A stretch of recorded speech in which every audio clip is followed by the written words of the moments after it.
Hey, sixth graders, we're going to find the surface area of this rectangular prism. So remember, we want to find the area of all the sides. And since all these sides are rectangles,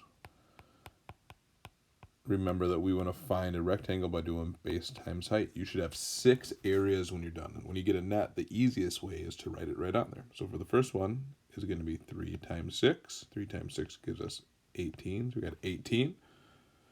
Then we've got on the bottom another 3 times 6, because this is 3, this is 6. 3 times 6 is going to give us 18 again.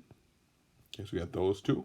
We're going to work our way across. For this one, right here, we're going to do 6 times 8. And 6 times 8 is going to give us 48. Okay. And then in this one right here, remember we've got 6 times 8 again is going to give us 48.